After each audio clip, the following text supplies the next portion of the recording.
And we are live with Karen Posna of the Greater Cleveland Food Bank. Before we get into this interview, a little word from our sponsor. Hey Cleveland, this episode is brought to you by the friendly realtors at Stasic Group of eXp Realty. They have a proven, repeatable system. It's backed by market research to sell your home for up to 18% more than traditional real estate agents. So call them. You can call them at 440-925-1018. It's 440-925-1018, or go to stasicgroup.com. That's stasicgroup.com. Well, hello, Karen. Hello. Thanks for having me. Well, thanks for coming aboard. Welcome to This is CLE Live. We are in the middle of this craziness of a pandemic, and we know how much the Greater Cleveland Food Bank does for our community. And what I think a lot of people don't know are some of the statistics that are out there that I think, when I looked into choosing, this is our favorite charity, by the way, that we contribute to every month. And because there's a need for it. And when I saw some of the statistics of what's happening in Cleveland, it really bothered me and blew me away. So if you want to just kind of touch on that a little bit, who you are, what you're about with the food bank. And then I'd like to just kind of go into what is happening now through this pandemic that has changed with the food bank, with the food supply, getting people that need it, and what we can do to help. Yeah. Well, the Greater Cleveland Food Bank, we serve 6 counties here in Northeast Ohio. Not only Cuyahoga County, but we go east out to Lake Geauga, Ashtabula County, and then we also serve Ashland and Richland County. The great thing about Ohio and food banks is every county is covered. So some people may wonder why do we skip heading south, but Akron-Canton Food Bank is just south of us, and they help cover some of the additional counties in our area.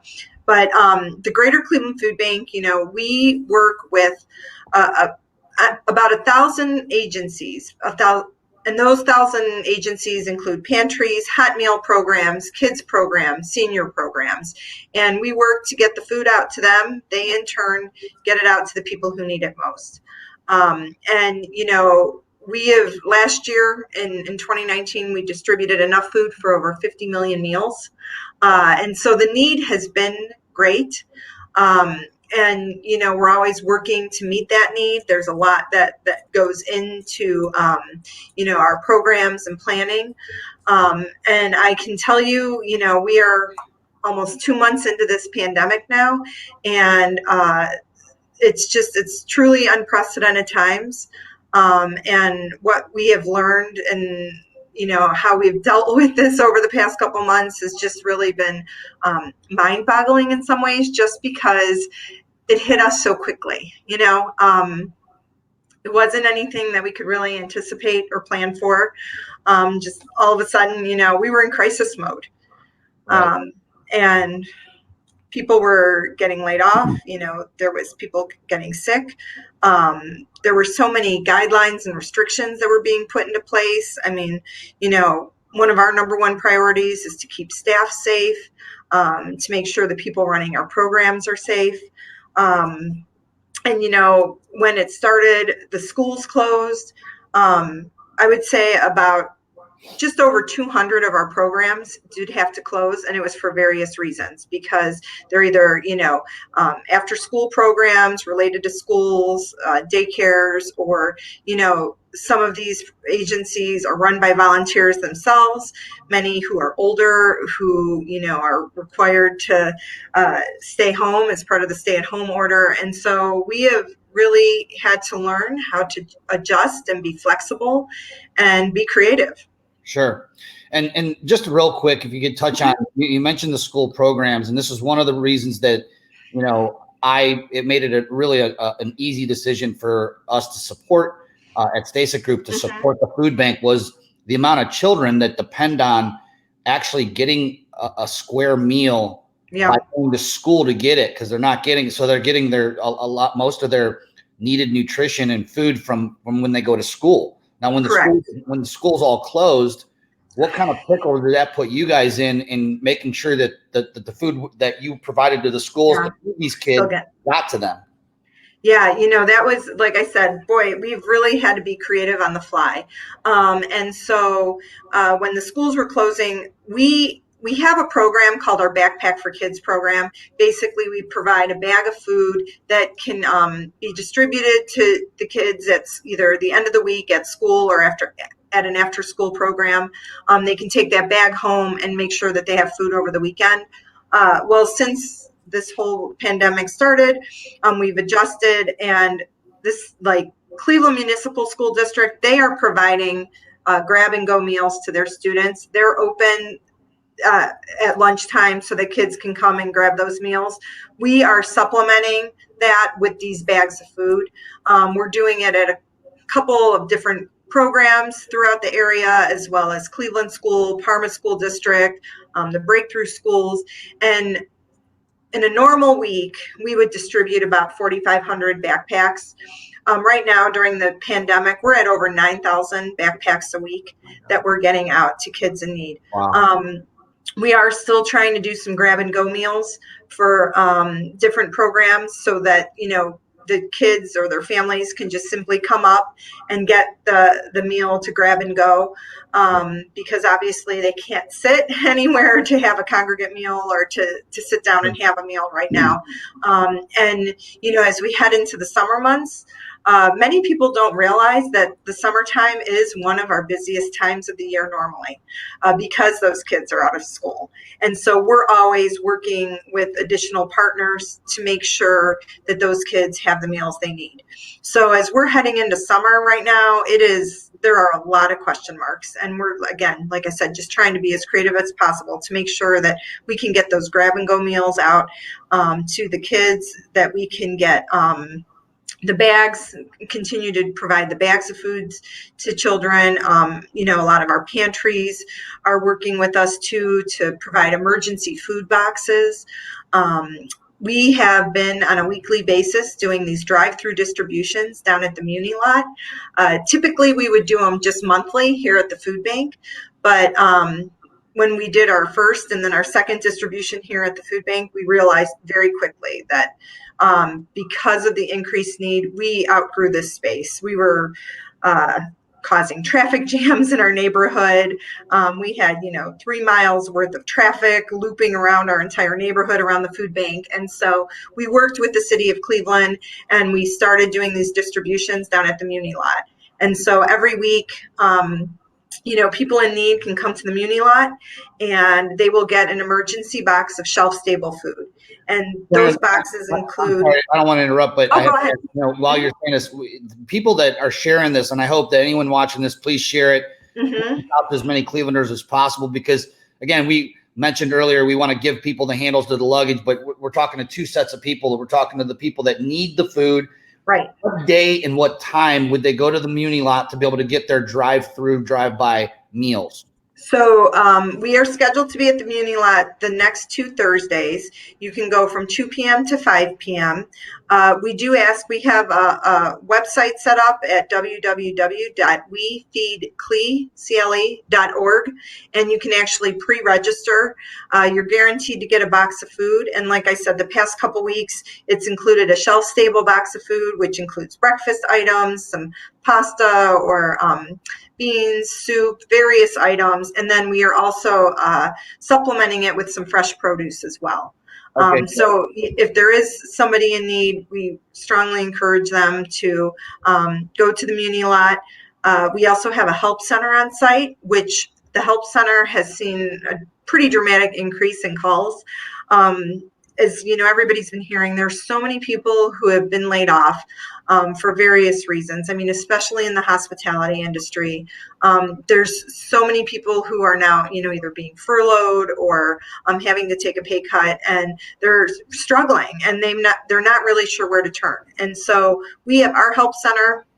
We have folks, Monday through Friday, ready to answer their calls, help direct them to the nearest pantry, help direct them to, additional resources that might be available, and really just working hard to meet that need. Great. Did you say between 2 and 5? Yes. Mm-hmm. Okay, Between great. 2 and 5 p.m.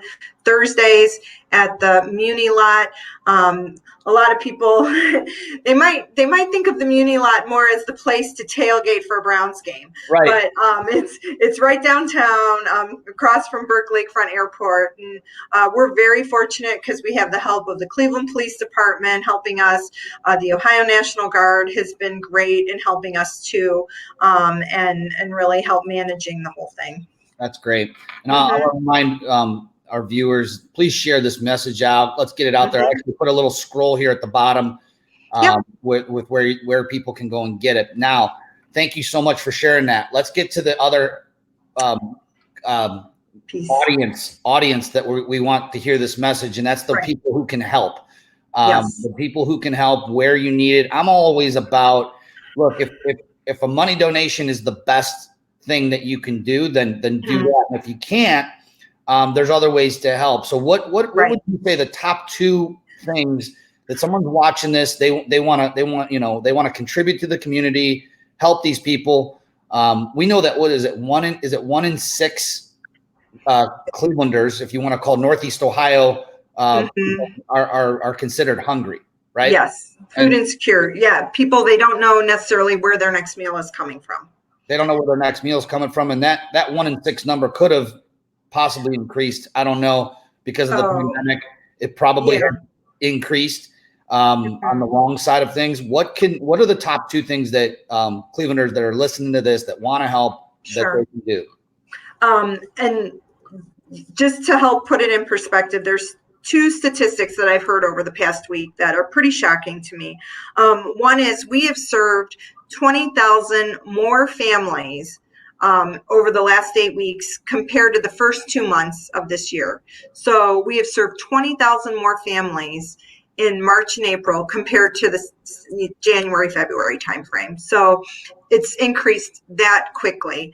There was also another study that came out last week. This was a national study, but we've definitely seen it here.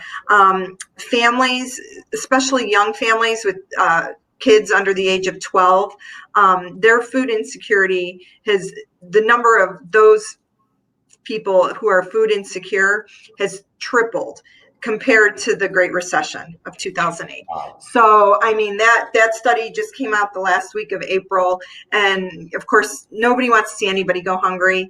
But especially families and, seniors too, because seniors have been homebound. We have been delivering more meals to seniors just because they're afraid to go out. And so that is another area that we've been really paying attention to and concerned about the need. So what can people do? Really, the easiest way right now is to donate money at our food bank at greaterclevelandfoodbank.org. Because of this crisis, we have had to purchase a lot more shelf-stable milk, or not milk, just shelf-stable food. I mean, so we have distributed over 600,000 pounds of food, more food this year compared to the same time last year. So we've seen over 600,000 pounds more. And then the other thing too is our food donations are down pretty dramatically. The food donations are down by about 40%. And as you mentioned, there's such stress on the food supply system right now. We actually need to be able to purchase that product. We can't count on those donations. So the monetary donations are really going to make sure that we have enough product in our warehouse, and to be able to put together these emergency food boxes and then these bags of food that we have been distributing to kids. So like as of the end of last week, we've distributed over 23,000 emergency food boxes. And that's in addition to all of the food that we distribute to our partner agencies. And when you think about it too, we're doing it with 200 less partner agencies because so many of them have closed. So the need has really dramatically increased, and really the way to be able to meet that need is with those monetary donations, so we can make sure we get that product in-house. And as we head into the summer months, as I mentioned before, you figure we see a dramatic increase in the summer with kids being out of school in a normal year. And now these kids, they're going into their third, fourth, fifth month out of school with no food. And so it's only going to continue to, I think, increase. And these parents and families are going to be struggling. Well, we really are grateful for you and everyone at the food bank who's been stepping up and having to really double down on everything with less people. I can't imagine. I know a lot of people are still without work right now and are in need. And this summer is going to be crucial. And so Cleveland, we have an amazing culture here in Cleveland of Clevelanders stepping up and coming to the plate in times of need. And right now is a time of need. Since 2013, Stasic Group always donates for every home we sell. We donate 100 meals to the food bank. I'm going to pledge for the rest from this point forward to May all the way through the summer. We are going to double down on our donations for every home that we sell. We're going to go 200, and we're going to step up. But we want everybody to step up. It's not just about us. It's about the collective. And the easiest way to do that is going to their website. Now, can they go to wefeedcle.org or no? WeFeedCleve.org is just to pre-register for the distributions. Our main website is greaterclevelandfoodbank.org. And at that website, that's where you can make your monetary donation. The other piece that is worth mentioning is as of right now, we've had the National Guard helping us, and they have been a tremendous asset in making sure all these emergency boxes are packed, the grab and go meals are ready to go, the logistics at the Muni lot, they've just been helping with so much. But we know and we realize that they're not going to be here forever. We're hoping to have them another month or so, but we're going to have to start bringing volunteers back into the building. With our summer meal program, we do upwards of 9,000 meals a day. Our kitchen staff has been working hard on their own and managing to be able to meet the demand, but we're going to really have to start bringing volunteers back. And we're working on making sure we bring them back safely, that they have the proper equipment and, social distancing. If when you go to our website at greaterclevelandfoodbank.org, we're going to start posting the need for volunteers as well. greaterclevelandfoodbank.org. Yep. I think I got it right, spelled up there on our little scrolling thing. Looks great. As you can see, we're fancy, Karen, with our podcast. Well, hey, we really appreciate you again, everything you and all the people and all the volunteers. So get in there, donate. That's the number one way you can help. Yes. $1 feeds 3 meals, right? 4. My bad. 4 meals. No, that's even better. Well, the math. $25 feeds 100. So whatever you can do, if you can't donate, then bless you, and we hope that you make it through this. And obviously, you can go to the Muni lot if you want to. If your family is needing food during the time, go to the Muni lot tomorrow from 2 to 5. It's a drive-through, so they're keeping it as safe as possible with social distancing. Minimum contact. Yes, and if you're able to volunteer, go to clevelandfoodbank.org. There's information on there for you to do that. Karen, we so appreciate you coming aboard. Thank you so much for everything you're doing for the city and for our hungry and the people that need you. And God bless you. Thank you. You take care. Have a good one. Thanks. Bye-bye. Bye.